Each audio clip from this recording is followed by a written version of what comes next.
Assalamualaikum warahmatullahi wabarakatuh. Perkenalkan saya Salma Rifani Ryan dengan NIM 202301400082. Di video kali ini saya akan menjelaskan UCP 3 AIK 4. Soalan pertama yaitu tentang menyikapi perkembangan AI dalam perspektif Islam. Jadi di Islam sendiri, Islam itu mengajarkan umatnya untuk bijak dalam menerima teknologi baru. AI itu seperti pisau, bisa untuk memotong sayuran yang bermakna baik dan bisa aja melukai orang yang bermakna buruk.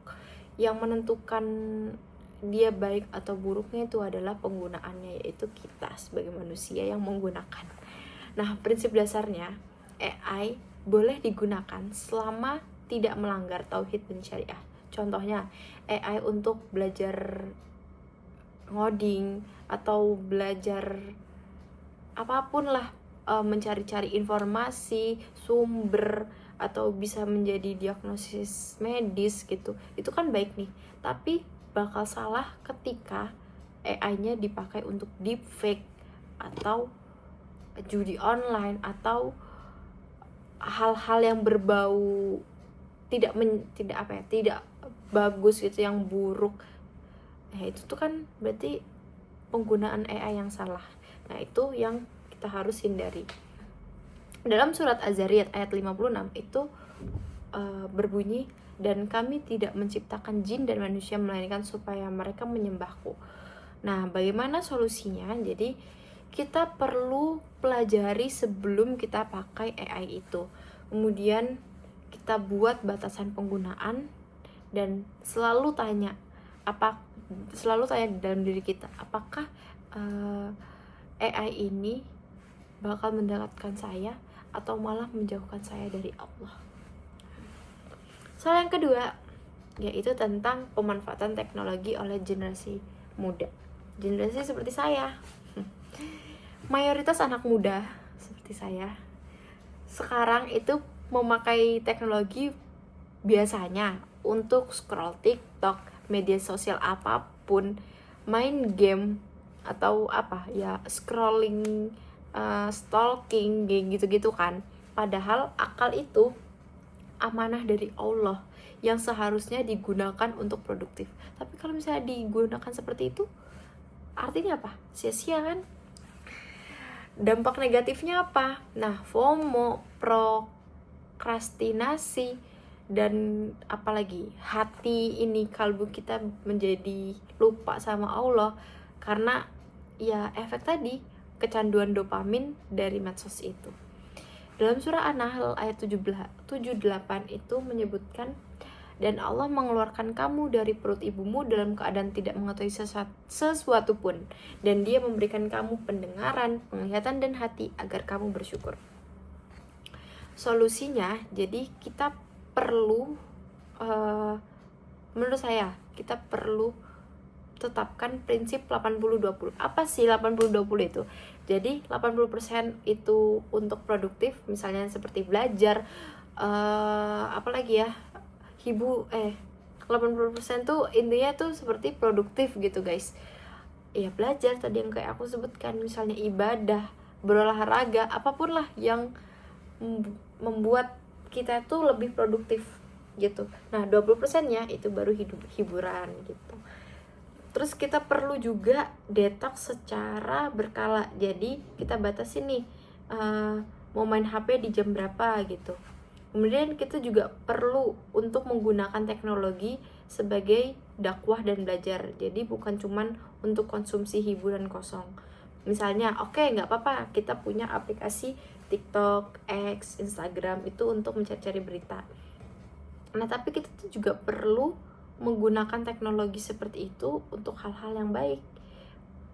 Ya, seperti misalnya kita gunakan media yang tadi aku sebutkan itu untuk dakwah. Mungkin kita bisa menjadi content creator untuk share informasi yang lebih berpositif gitu misalnya. Nah, udah. Terus yang lanjut, nomor 3 itu tentang ayat Al-Quran sebagai inspirasi pengembangan sains. Nah, di sini aku milih surah Al-Anbiya ayat 30 yang berbunyi, dan kami ciptakan dari air segala sesuatu yang hidup. Nah, ayat ini itu turun 1400 tahun yang lalu, jauh sebelum sains modern itu membuktikan bahwa tubuh manusia 70% itu air, dan semua sel hidup di dunia ini itu tuh butuh air untuk metabolisme. Nah, inspirasi dari sains itu contohnya kayak penelitian biologi molekuler tentang peran air dalam kehidupan. Kemudian astrobiologi si NASA itu, dia selalu mencari air dulu sebelum dia mencari tanda-tanda kehidupan. Berarti apa? Memang air itu membuktikan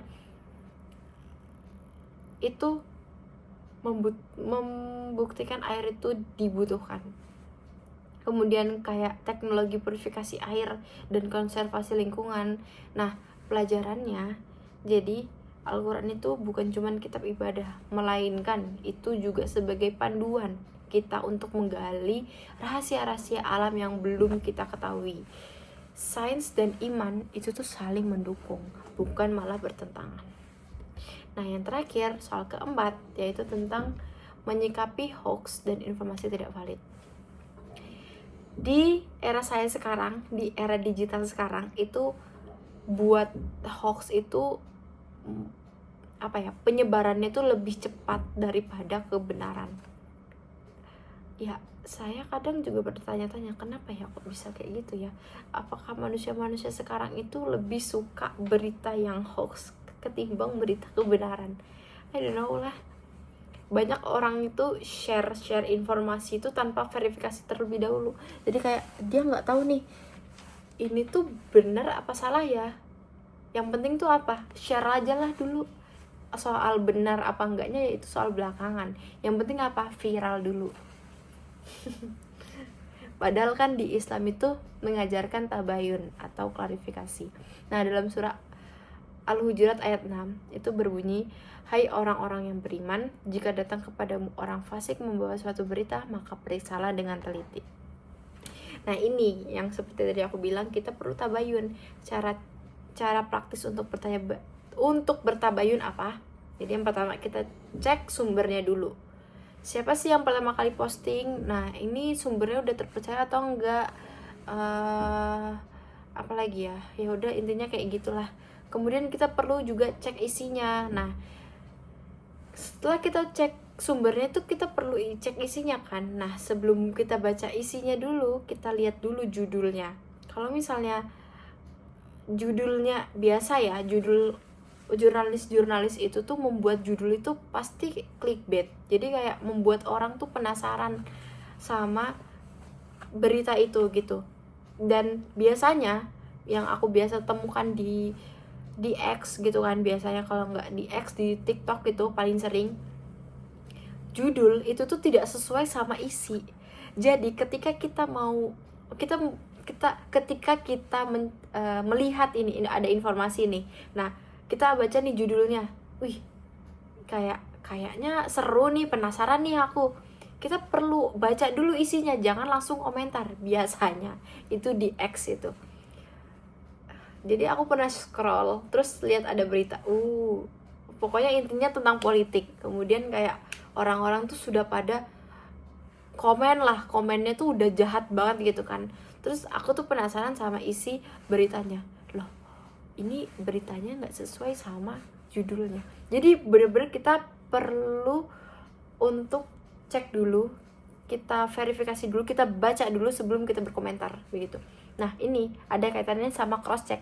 Nah, itu yang tadi aku bilang, kita perlu lagi cross check. Jadi kita perlu bandingkan informasi ini udah sesuai sama sumber lain yang lebih terpercaya apa enggak. Biasanya tuh orang-orang tuh nge-share-nya tuh di akunnya dia sendiri. Jadi kan kita nggak tahu nih apakah orang ini udah benar atau belum gitu.